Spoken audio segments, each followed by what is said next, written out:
Alright, hello everyone. Welcome to the 411 Ground and Pound MMA podcast. We are your weekly look into the wide, wacky, wonderful world of mixed martial arts. My name is Robert Winfree, and I am your host, per usual. Should be a fairly straightforward, probably fairly short show. Was a mostly uneventful week, and there's not a whole lot on the horizon, off the top of my head at least. So, should be pretty quick. Before we get going any further, please do interact with the product a little bit. Like, comment, subscribe, share, star rating, tell a friend, anything that you can do to help. Always, always appreciated. Thank you very, very much. All right, the agenda for this evening. Last night, UFC on ESPN plus 64. A few other events from around the world that might touch on briefly. And that's it. The UFC is taking a rare Saturday off this next week, so nothing really to preview. So, I mean, on the boxing side of things, you've got Gervonta Davis and Rolando Romero. That's going to go horribly for Romero. Like, that's one of those fights. I understand how it gets sanctioned, but I think in the aftermath, you're kind of going to go, what were we all doing here? Gervonta Davis is going to do bad, bad things to him. Erislandy Lara's fight, I don't know. I mean, they're good fights if you're like a more hardcore boxing fan, but I'm not going to spend too much time here on those. So, in fact, that's probably just mentioning them here. Yeah, and then I don't think there's anything major on the MMA side. Yeah, not really anything there. Bellator doesn't have anything. I can't find anything. I don't think the PFL has anything. They might. Keep your eye out for the PFL. They've had a pretty good season. We'll talk a little bit more about them later on in the show. But, yeah, it's going to be short, so let's jump into the review portion of this. So, UFC on ESPN plus 64. Last night, 11 fights. That still took 6 or so hours. Oy. It's just hard when it's like that, man. Like, you know they're struggling to fill some of the airspace, and they're dragging it out, and they don't need to. But, you know, they have to sell ad revenue against this stuff, so I understand that longer events are better, monetary-wise, but boy, does it suck sometimes. When you have these, I'm fine with, lighter fight cards, not quite as long. So I'm perfectly okay with those. And I just wish they wouldn't take the same amount of broadcast time as a fight night with, 14 fights on it. I mean, those usually run a little bit longer, but you're still looking about 6 hours. The difference between them winds up being a little bit negligible. It's usually less than half an hour. So, took a long time. And there were a handful of controversial decisions handed out. Start with the main event, as usual. Ketlen Vieja defeats Holly Holm via split decision. These were 48-47s. 2 for Vieja and 1 for Holm. I scored this for Holly Holm doing it live, 48-47. But I think 3 rounds to 2 for either woman is a perfectly acceptable scorecard. I think there were only a couple of rounds that were somewhat definitive. The second round for Vieira was pretty definitive. I would argue the first for Holm was pretty definitive. Other than that, it's this one caused a bit of a stir, and because a lot of people thought Holly won, which is fine if you think Holly Holm won the fight. I'm not arguing with you. I think how I scored this. Particular rounds. I think I went 1, 4, and 5 for Holm and gave Vieira 2 and 3.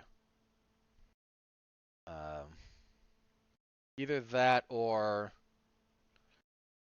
I gave Vieira 1 and or I would have given Vieira 2 and 4, and then Holm 1, 3, and 5. I'm pretty sure I went Vieira 2 and 3, and then Holm 4 and 5. But rounds 3 and 4 are pretty close. So if they could have got, again, those rounds pretty much could have gone either way in some respects. Now, some of the controversy that's being stirred up here is numerical. Because, pull up the UFC stats here. Because if we kind of go by just the statistics, now the problem with this is people don't understand how these work. But Holm outstruck Vieira in total significant strikes, 96 to 85. We look at total strikes. She outlanded her 188 to 122. A lot of those were clinch strikes from Holly. Holly also had 10 minutes and change of control time. Most of this was in the clinch against the fence. And if we go round by round even, I think Holm outlands Vieira in every round. Almost every round. Okay. So again, if we go by the numbers here, total strikes, let's just go with total. Round 1, 30 Homeland's 33 of 41, Vieira 40 of 45. Again, I gave that round. Here's the thing about that, and this is one of the reasons we have to be careful about the totals here. Holly's control time in that round is 3 minutes and 36 seconds. The majority of this round is Holm controlling Vieira against the fence, and they're landing strikes of roughly equal value. So again, when you factor it all in, Holm wins the first. Round 2, Vieira and Holm, we get for total strikes 33 of 44 for Holm, 17 of 29 for Vieira. Vieira has one takedown and had one pretty good submission attempt. It was kind of a standing rear naked choke, and it got pretty tight for a minute there, but Holm was able to escape. So, between value of strikes, Vieira landed better strikes in the second and the submission attempt. Vieira gets the second. Round 3. Total strikes. Holm is 42 of 56. Vieira is 27 of 41. Holm has 2.5 minutes of control time. The difference here comes in significant strikes, if you look up the distinction between significant and regular. In significant strikes, Holm only landed 18 to Vieira's 23. Again, I still gave I gave Vieira the third because I thought that Holm's control time didn't matter as much. And I thought that Vieira landed a couple of very significant blows in this fight. Like she rocked Holly a little bit in that one. Round 4, Holm 37 of 68 total to Vieira's 23 of 51, and Holm also outlands her in significant strikes, 37 to 23. Only 9 seconds of credited control time for Holm. Pretty clear round for Holly Holm. I don't think Vieira landed anything truly devastating that would make up for the numerical difference. Round 5. Now, that said, if you disagree with me about round 4, I understand. That's a close round. Round 5. Total strikes, Holm is 43 of 54 to Vieira's 15 of 24. And she had a minute and 42 seconds of control time, yet Vieira just did not do a whole lot in the fifth. She kind of got shut down pretty consistently. So, again, I scored this for Holm. I don't disagree with anyone who scores it for Holm. I also don't really disagree with giving it to Vieira. If you give Vieira 2, 3, and 4, I think that's defensible. And if that's defensible, then I don't think anyone can be really upset about the outcome unless you actually lost money on it, unless you're one of the fighters. So, that's ultimately where we land. Holm thought she won. In fact, she only gave Vieira the second, which, again, if you're the one fighting, I understand, but I don't think that's reality. So Vieira probably gets the next title shot. This wasn't a terribly compelling fight in practice. Here's kind of there's a couple of things that have come out after this about the scoring. And one of them is, we always get this, how did the media score it versus the judges' cage side? That, is always a fun little thing to occasionally look at. I mean, the media overwhelmingly, I'm using MMADecisions.com for this, the media overwhelmingly gave this to Holm. 2 people scored it for Vieira, Nick Baldwin and Jed Michoud. Then, if we go down this list here, Sean Sheehan, Ben Davis, EKC Layden, Steve Morocco, Steve Duncan, MMA Mania, MMA Junkie. They don't have credited authors here.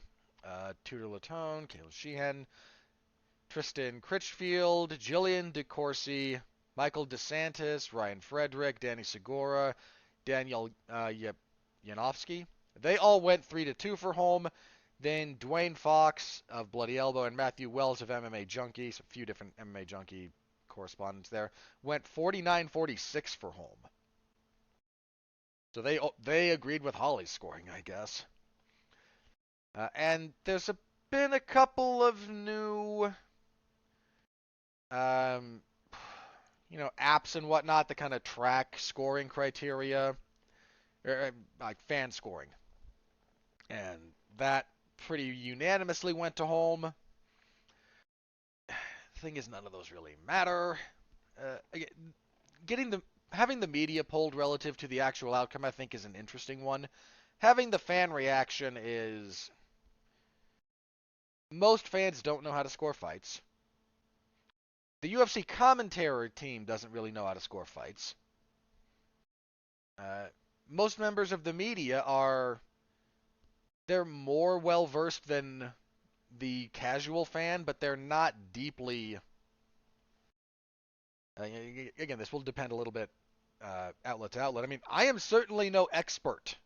Right? I don't pretend to be. I am covering the event. I am not judging it purely to judge it. I am typing up what I'm seeing the whole time.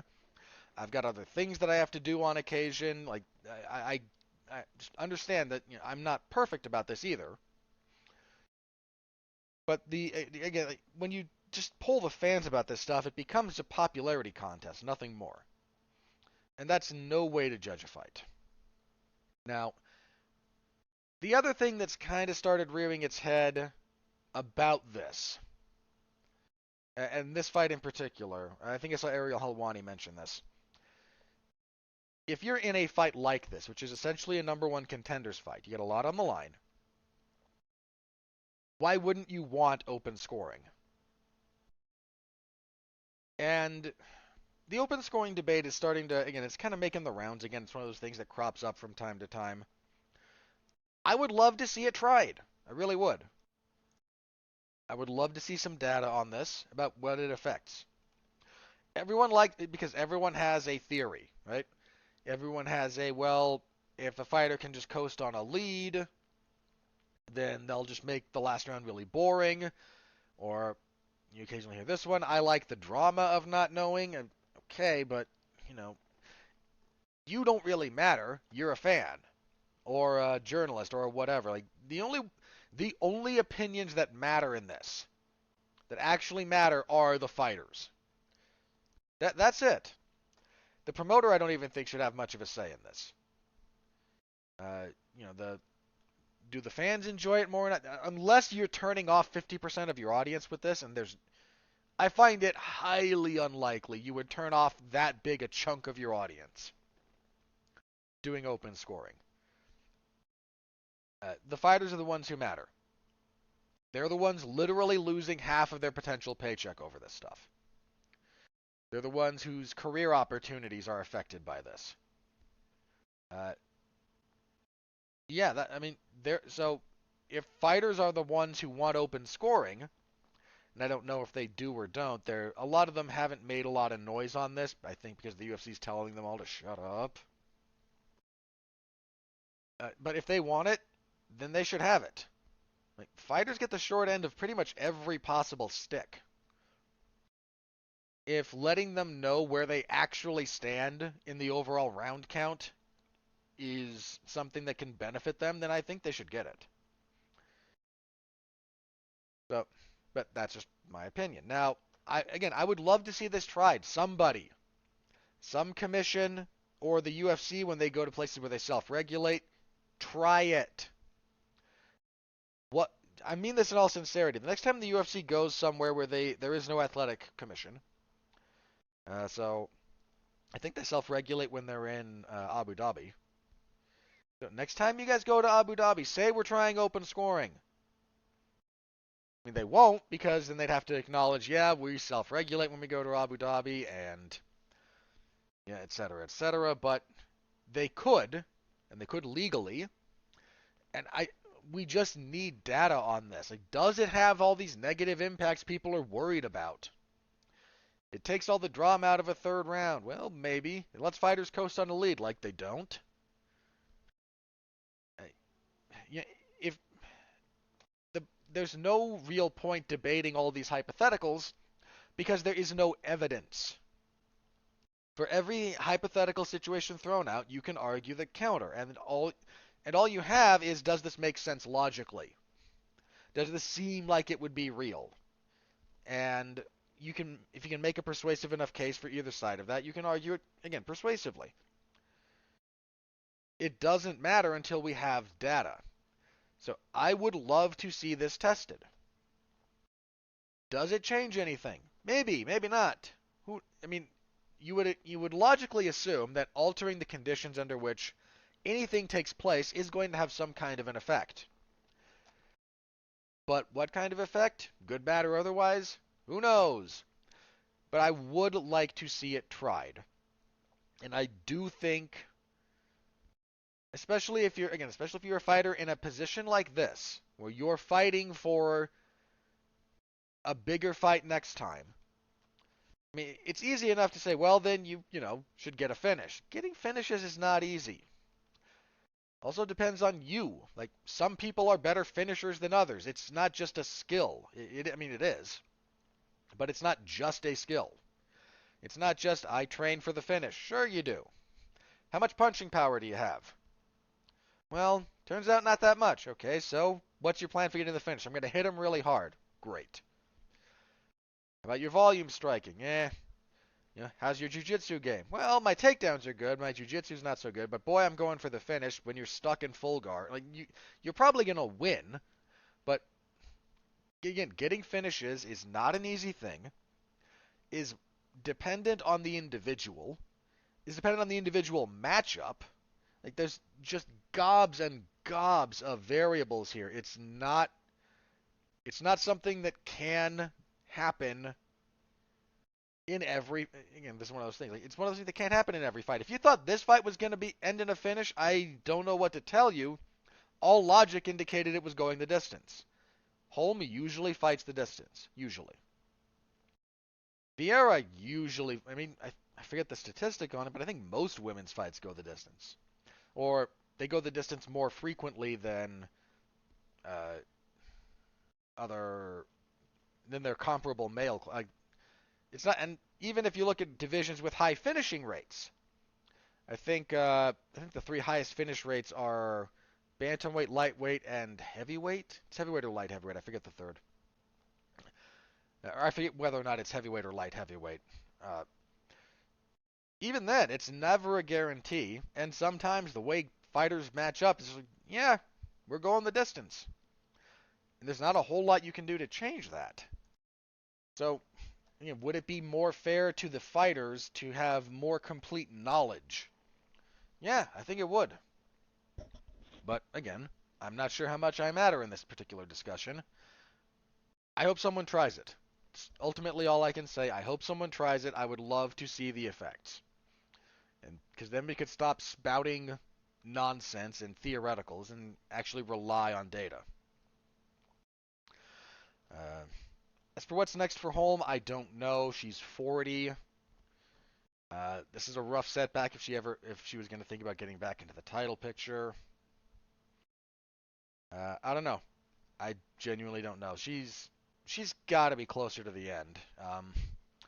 She talked a little bit about potentially wanting to go back to boxing and box Katie Taylor. Look, Holm is one of the few people who, when they say I would like to go to boxing and take on, in Taylor's case, an undisputed world champion, they should be taken seriously. I would still pick Katie Taylor.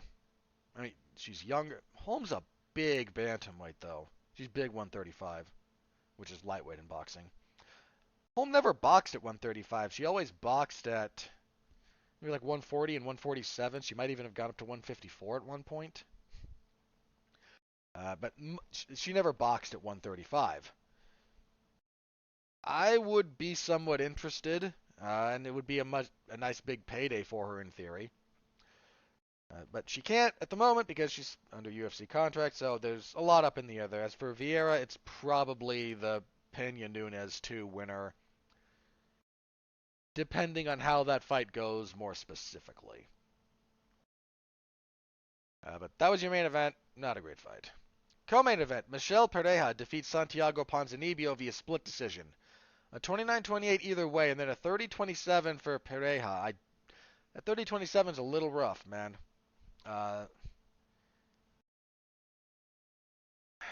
I thought Ponzinibbio had the second. I thought he had that without too much controversy. Uh, that said, I mean, the media was pretty split on this one. I think 29-28 either way is a perfectly defensible score. Again, you've got round one going to Pieja. Round two going. Hold on. Only one judge, only the dissenting judge officially gave Ponzinibbio the second. The other two gave the other one, Mike Bell, gave Ponzinibbio the third. I mean, rounds two and three are both very competitive, very action-oriented fights, rounds. So, uh, this was a good fight. This was your fight of the night. These two brought it. 29-28 either way I can live with. I'm not I'm not losing my mind over that one. Uh, nice body attacks from Pereira. He was stabbing some gnarly front kicks. He hurt. I don't think he realized how much he hurt Ponzinibbio a couple of times with those. Ponzinibbio was not liking the body work. Second and third round, Ponzinibbio does a better job of navigating through kicking range, kind of forcing more of a brawl. Uh, Good fight, man. Really good fight. Big win for Pereira. Should get him into the top 15. I don't know who he fights next, but it should be another ranked opponent. He seems to have found himself in some real ways, and he's a big welterweight, man. Ponzinibbio is not a small welterweight at all, and Pereira dwarfed him. He's a big guy. See, middleweight. Oh boy.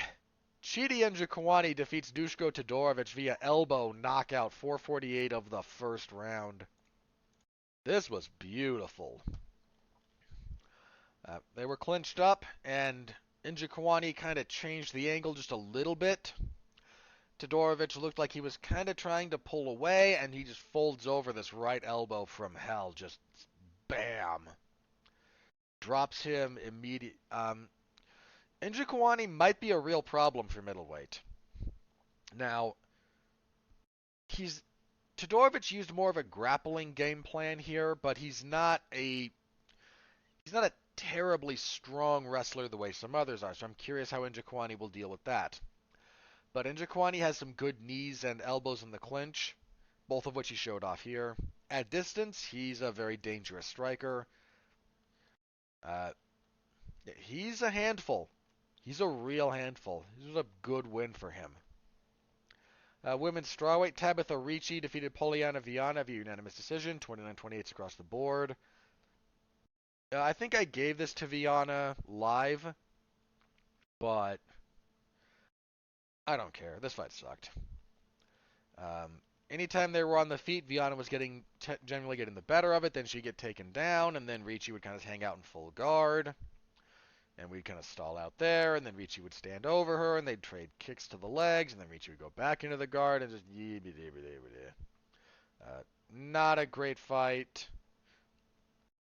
Yeah, just not a great fight. And kicking off the main card, another controversial decision here. Junyoung Park defeated Eric Anders via split decision, 29-28 across the board. The round in dispute, I believe, is the second. Because I'm relatively confident. Apparently the first two rounds, officially,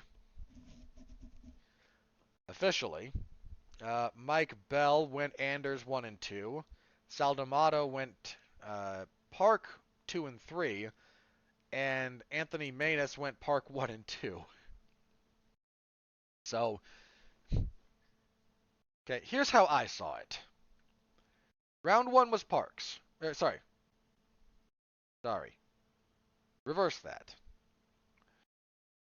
I thought round one was Anders, clearly. Round two, I thought was going to be the swing round, and I thought round three was Parks. Anders was a little bit behind the 8 ball in the third round for most of that round.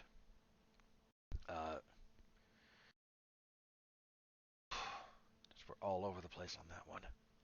As far as the media goes, all but 2 gave it to Anders. So I think again, my take on this is that it should come down to the second. With, I don't know how round 1 went to Park. He got controlled for a fair bit in that round, and not just controlled in the kind of do nothing with it. Like, he was on the wrong end of, I think, most of the stuff in that round. Um,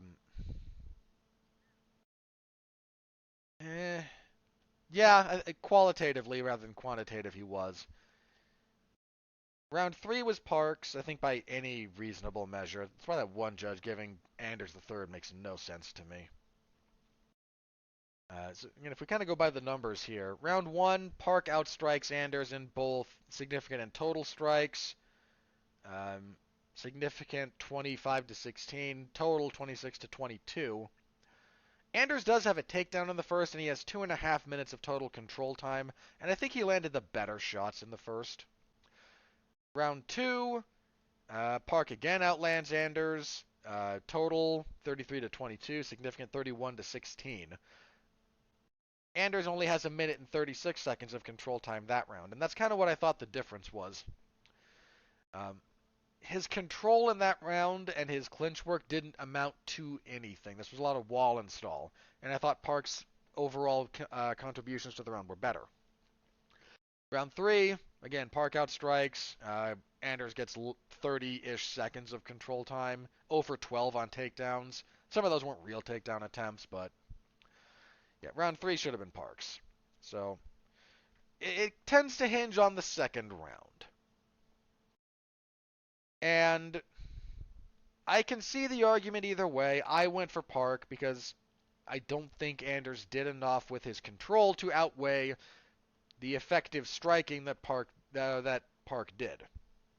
And in theory, there's not really amount of a control time that should be able to make up for an effective striking differential because of how the criteria is supposed to be weighted, but we all know that's not true. We all know that's not true in practice. So if you did score this for Anders, I'm not up in arms over it. I think it's a defensible scorecard. I scored it for Park, so in my estimation, he was the rightful winner. That was the main card. As for the prelims, the prelims had a lot of action. Joseph Holmes defeats Alan Amedovski via rear naked choke 104 of the first. Holmes looked really slick here. He looked real slick. He did not look great in his debut. I got this one wrong prediction-wise because he just was very not great in his debut. But he's got some skills. He's got some real skills, and if this is more the form he's able to build from, yeah, he's got some potential. Let's see. Next up at heavyweight, Jailton Almeida defeats Parker Porter via rear naked choke 435 of the first. I picked Porter here because I thought the size disparity would be too much for Almeida to overcome. And you did see that play out a little bit. I mean, Porter was 40 some odd pounds heavier, probably more than that. Almeida's a big guy for light heavyweight, though. He's like 6'3". Well, he's a big guy. Porter's a short heavyweight. Almeida struggled to get a takedown. Now, once he did, he had good control. He had pretty solid ground and pound, and again, he forced Porter to give up the back. Got the choke. It's a perfectly legitimate win. But I don't think he should stay at heavyweight. I think he'd struggle a lot against the bigger guys there, especially the ones who can actually stop a takedown. But Almeida is very legitimate. That guy's a real handful. He's someone to pay attention to at light heavyweight. Lightweight, Erdos Medic defeats Omar Morales via TKO punches 305 of the second. Medic finally kind of got Morales. Medic was southpaw. In the second round, he finally kind of started timing that left hand, and he started dropping bombs on Morales. And Dropped him 3 times in pretty rapid succession. Uh, I I know Morales wasn't thrilled with the stoppage, but you get dropped 3 times that close together. I think that's pretty fair. Solid win for Medic. Uh, he's another guy who might be able to make some waves at lightweight. Bantamweight, Jonathan Martinez defeated Vince Morales for unanimous decision, 30-27 across the board. Martinez landed some hellacious calf kicks. Morales' left shin, like in the middle of the first round, started developing this giant knot. Uh, yeah, Martinez is legit. He's got a lot of skills.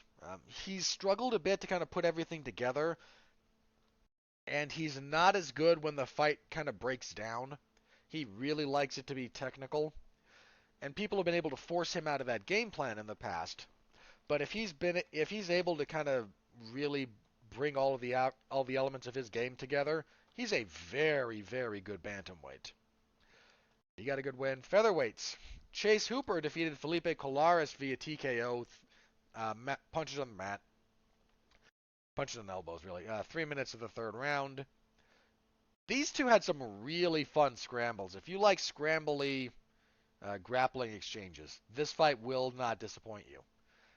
They had some really fun stuff. Hooper, he seems to be filling out physically a little bit. I think it was Cub Swanson who said, once Chase Hooper gets his man strength instead of his boy strength, he's going to be a real problem. I think he's correct. Now, there's still a lot of stuff for Hooper to iron out, but he's very young. He's only like 22, I think. Double check that. Yeah, he's 22. Uh, he's got plenty of time to sort this stuff out. There are still things he needs to iron out, and that's okay to say that. His takedown game is still not great. If he doesn't get a lot of drive on his double legs, he makes contact and then kind of stops. He's a bit willing to pull guard, which will get him in trouble against a better level of opposition. His striking is a work in progress, which, again, that's not a bad thing as long as it continues to make progress. We're good. And it has. It's better now than it was in his previous couple of UFC fights. So as long as he continues working on that, uh, there's a fair amount of ability there. And kicking everything off, Sam Hughes defeated Elise Reed via TKO, punches and elbows, 3:52 of the third. Reed was doing good on the feet, but she really struggled to get out from under Sam Hughes anytime she was taken down.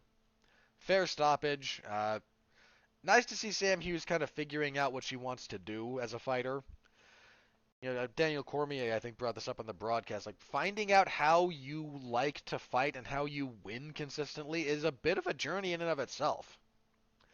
There are some very talented fighters who took a while to figure out, oh, this is what I'm good at. My path to victory more often than not is going to be X. And if Hughes is figuring out that, I'm physically strong, I've got good top pressure, that's how I'm going to win fights, she could be a problem. There's not a tremendous amount of very strong wrestlers in the women's divisions overall. It was one of the things that made Tatiana Suarez stand out so much. Like, that woman could wrestle. If Hughes is able to take that approach, it could benefit her tremendously. Wasn't a bad fight, bit one-sided. I think I actually gave Hughes a 10-8 second, which might have been a touch generous, but I think was defensible. That was the event. Your bonuses, again, fight of the night was Michelle Pereira and Santiago Ponzinibbio. Performances went to Chidi and Jaquani and Chase Hooper. Can't really argue against that again, if I were to. I think personally I might have gone...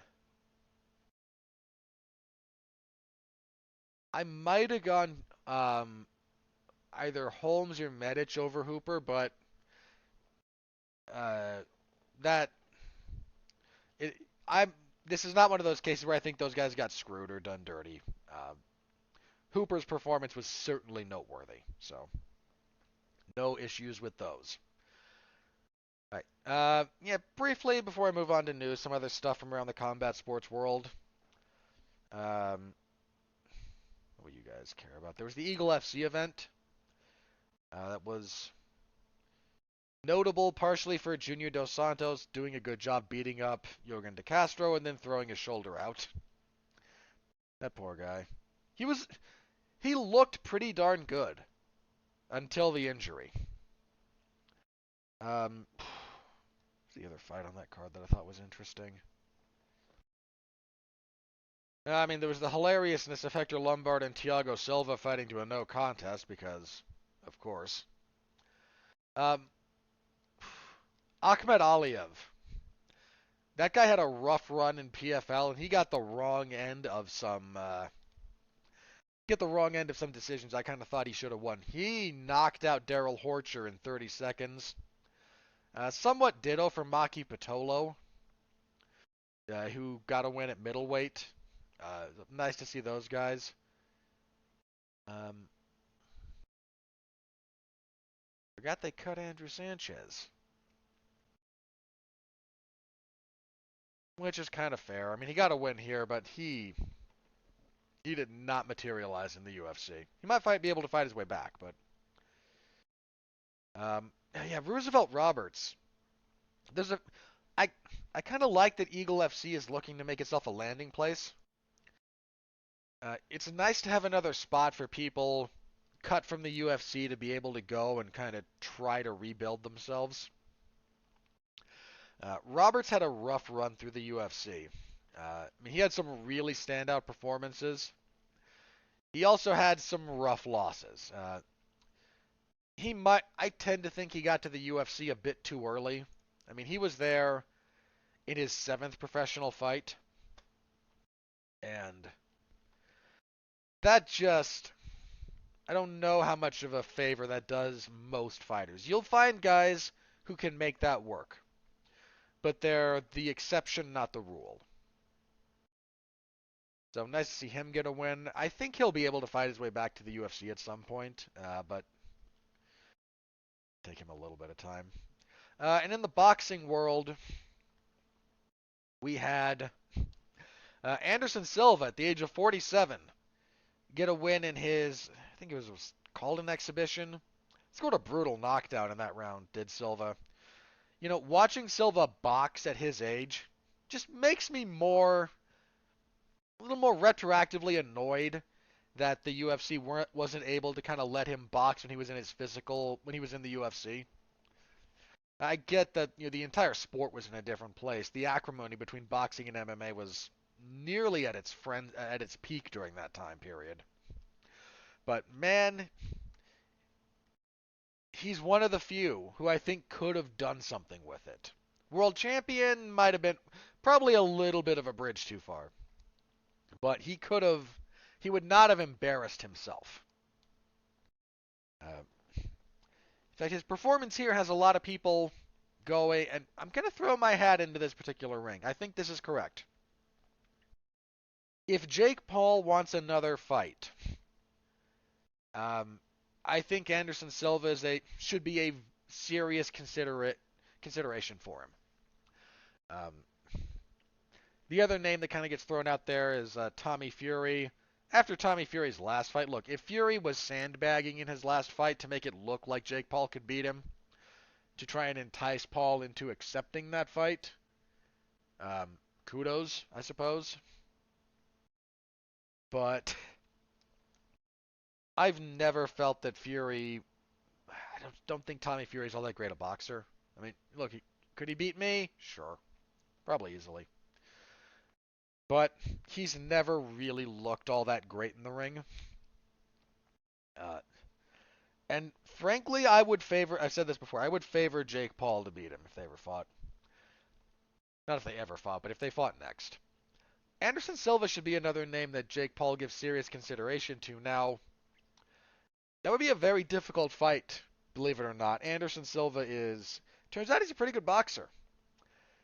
Uh, and Jake Paul seems to be, and I don't mean this unkindly, he is being careful with the fights he selects. And that's fine. Any boxer starting out, and that's what he's doing, should be careful of who they choose to fight. You don't If you're a young fighter, you don't want to jump into the deep end of the pool too early, unless you're a madman like Vasily Lomachenko, in which case you take a 300 plus amateur fights and 2 gold medals and go, yeah, give me a world title shot in my second or third fight. Which he should have won, apart from, I think it was Salido he fought, who just cheated blatantly. So many low blows that went uncalled. But if you're, the long and the short of that is if you're looking to, start out, if you're 5 fights into your career, and he is, you shouldn't be taking big fights with world-class talent. Like, that's not really a thing you should be doing. So I don't know if, I don't know if he perceives Silva as maybe a bridge a little bit beyond his current abilities, but it's something he should consider. It's a fight that would make a bit of sense. Again, whether or not it actually happens, who knows. But Silva did well. The main event for that event was supposed to happen last week. I think it was either last week or 2 weeks ago. I want to say last week. It was supposed to happen like on a helipad on top of a skyscraper in Dubai. It was in the UAE somewhere. I think it was Dubai. It got postponed because the president, ruler, I forget the specific title, the leader of the United Arab Emirates passed away. So they bumped it back a week and they moved it from, I believe they moved it from Dubai to Abu Dhabi. Main event, yeah, Floyd Mayweather he fought, oh, I forget who he fought. It doesn't matter, man. Floyd, even in his 40s, is he's a wizard. Like, this is what happens when someone spends their entire life trying to perfect one skill. Floyd has been boxing his entire life. I mean, if you believe the stories, and I have no reason not to, his father would bring him in, before he could walk, was bringing him into the gym, into the boxing gym, and just getting him to hit the bags. As he would hold him so he could hit the bags. That guy's been doing this, again, his entire life. And he's a marvel, man. He is an absolute marvel to watch work. Even at his age, even with everything else, and I'm not saying you have to like him personally, but you better respect the work and the skill the work that he's put in and the skill that man possesses, because you are not likely to see that again in your lifetime. All right, let's move on to news of the week. What do we got? Let's do this first. The UFC has set a date for the rematch between Amanda Nunes and Juliana Pena. They will fight at UFC 277. They also released that card. This is set to take place at the American Airlines Center in Dallas, Texas. So, currently, bantamweight title fight, the rematch, Pena Nunes. Interim flyweight title fight between Brandon Moreno and Kai Kara France. Derek Lewis versus Sergey Pavlovich, Magomed Ankalaev versus Anthony Smith, and Luke Rockhold versus Paulo Costa. That makes up your main card. That's not a bad pay-per-view card, but, the people out there saying, boy, that's a stacked event. No, that's not stacked. In fact, that could go sideways on you guys in a hurry. Rockhold and Costa it's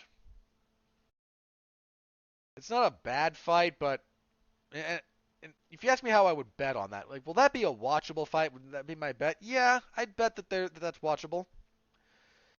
But I'd be lying if I told you there wasn't a chance that just is wonky. I mean, Derek Lewis and Sergey Pavlovich is probably going to suck. Ankalaev and Anthony Smith that might not be a great fight. It's a relevant fight. Two top light heavyweights. I'm not dumping on the fight being made, but if I'm predicting, watch value and bang for my buck, that one could go sideways on you. Brandon Moreno and Kai Kara-France, that's pretty solid. Moreno, especially, and the way Kara-France has been fighting lately, that seems pretty. The chances of that sucking are very low. The main event, that's another one, man.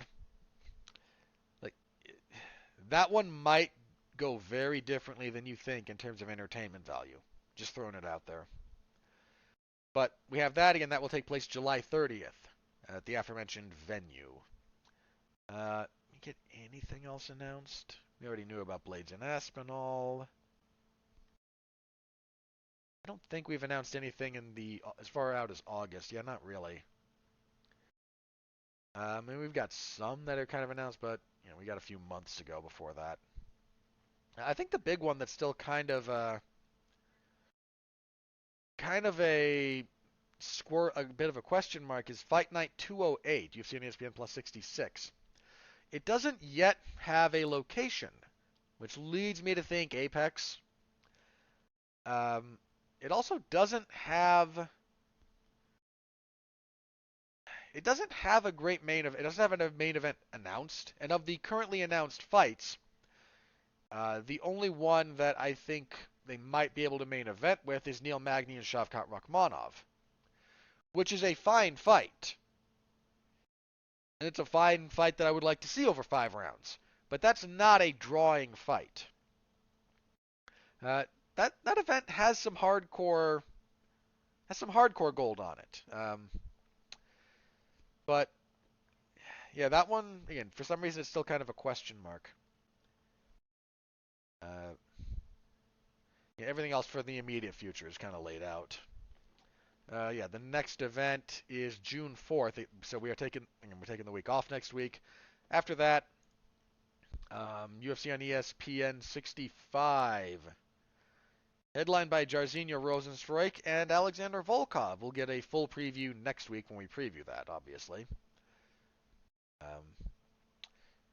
But on paper at the moment, that's not a very compelling. That is not a very compelling. Why? Sorry, this is just about my coverage. Andreas Michailidis is fighting Rinat Fakhretdinov. Fakhretdinov. I'm gonna have to type one of those out. Oh, it hurts. It just hurts. Yeah, full preview of that next week, obviously, on the show here. Yeah, all right. Next up, okay, this might take a. I don't want to go too deep onto this, but the PFL had another round of investors. They got some celebrities. I think Alex Rodriguez, the former baseball player, bought in. They announced that in 2023 they're going to start doing 2 pay-per-views a year. And when it comes to pay-per-views, they're going to do a 50-50 revenue split with their fighters. I applaud the attempt. I really do. And this is a move to try and attract people who can sell pay-per-views to their brand. Here's the problem. Trying to remember this. I believe this is the correct statistic. No MMA event on pay-per-view that is not a UFC event has ever sold more than 100,000 pay-per-view buys. Ever. Not Golden Boy, not Strikeforce. I think Strikeforce had 1 or 2. Not the Bellator pay-per-view events. I believe they tried 1 or 2 of those. None of them. Pride might have back in the day. I'd have to double check that one, but certainly since the UFC bought Pride, no, there has not really been a successful MMA pay-per-view that is not a UFC event. They have all been money losers.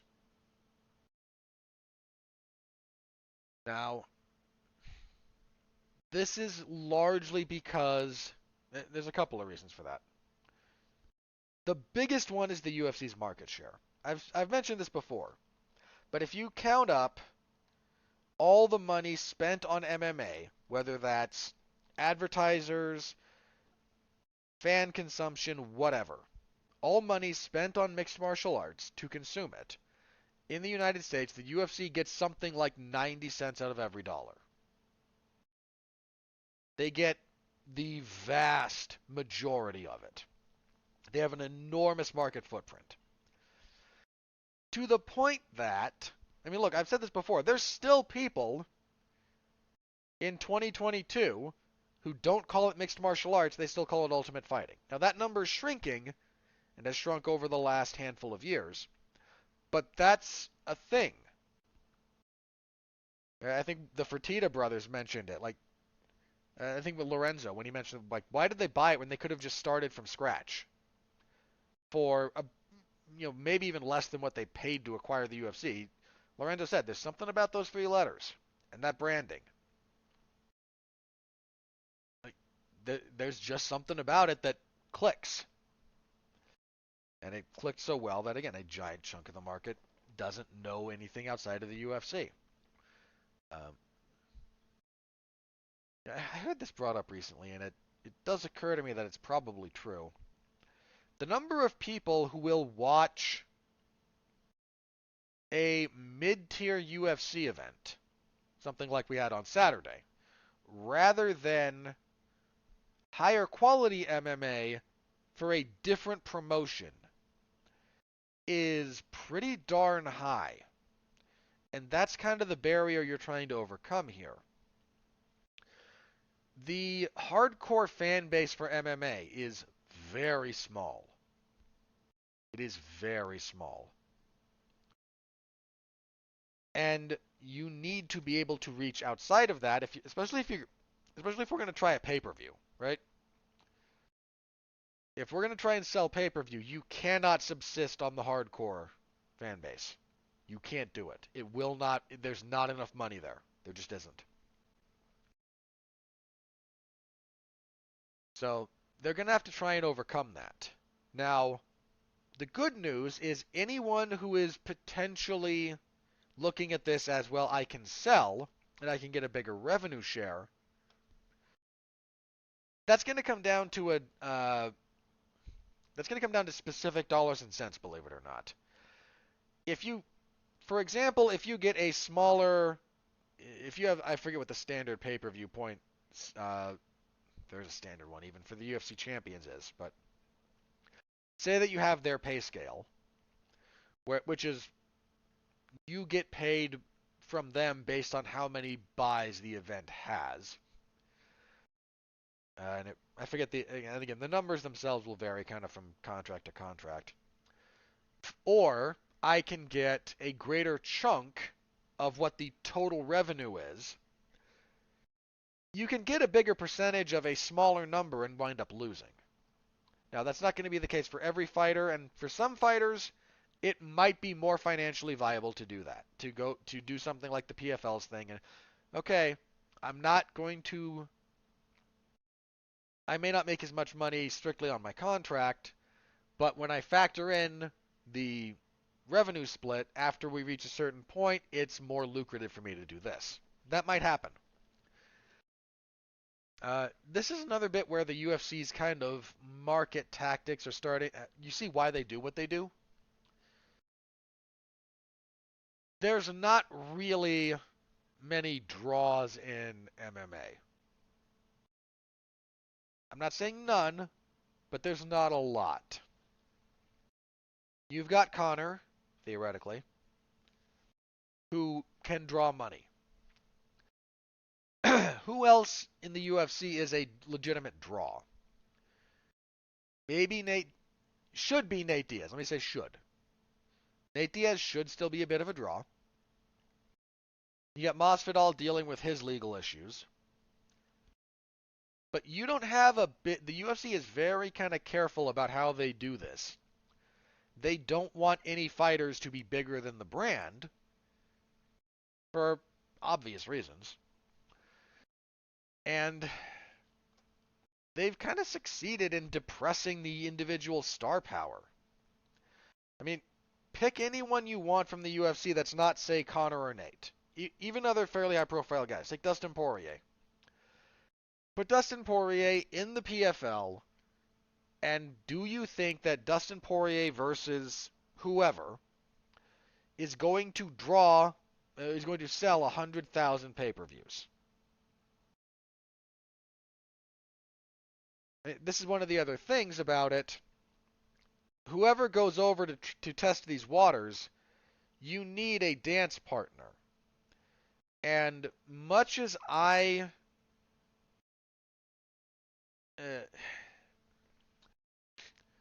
there are guys in the PFL doing good work, you don't have a lot of them that have a lot of name value. And that's just kind of reality.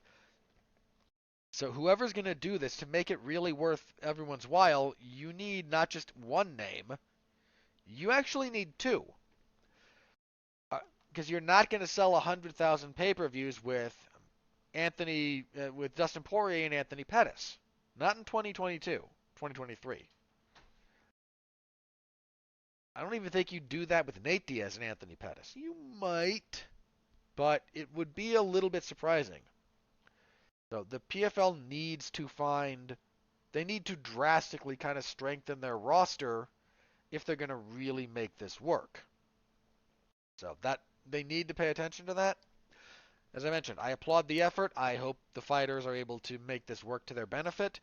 This might open up some co-promotion opportunities because the UFC will never do this. But that might tempt Cyborg into saying, yeah, sure. If I can make this work with Scott Coker, if you do Cyborg versus Kayla Harrison, you still need more. Again, if you look at 100,000 as kind of the break-even point, you're still going to need more than just Cyborg and Kayla. But that's a really good start. So that's kind of the hurdles that I think they're looking at, and I wish them the best of luck. I've been enjoying the current season of the PFL. They've got a pretty good broadcast deal. Again, they're on ESPN. They've been putting out a good product. They've had really good fights this year. And that Clay Collard and Jeremy Stevens fight was really good. So, yeah, so that was that particular bit of news. That's everything I've got. Let's check Twitter, see if anything crazy has happened. If not, we will do plugs and get out of here. Nope, nothing there. All right, plugs. No podcast for me this week. The Damn You Hollywood will be for the new Downton Abbey movie. It will be Mark Radulich and David Wright reviewing that one. I am not a part of that. And I'll be back the week after for... is that Top Gun?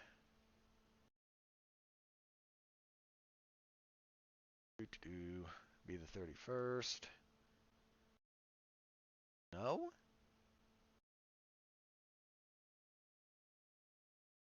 That is odd. Stuff got moved around. Yeah, our Maverick review got bumped to like the 7th of June. So there's that. Alright. Yeah, the schedule shifts a fair bit. Last week there was a Damn You Hollywood for Firestarter, the latest adaptation of the Stephen King novel. Myself and Mark talked about it. Not a lot to talk about. It's not much of a movie. Let's see. Yeah, that's it for this week as far as podcasts go. I will be doing my usual spate of coverage, however. AEW's Dark Elevation on Monday, MLW on Thursday, WWE SmackDown on Friday. Last week I covered all that, plus AEW's Dynamite. The usual Dynamite guy was off, and I don't mind filling in on occasion. And, yeah, no UFC event on Saturday, so just pro wrestling this week. If you're interested, that will be in the wrestling zone of 411mania.com. So, again, if that interests you at all, please do stop by, say hello. I appreciate it. And on that note, yep, going to be right about an hour. All right. Thank you very much for listening. We'll be back here next week to preview the next UFC event. Until then, thank you as always. Stay safe out there and continue to be well, be safe, and behave.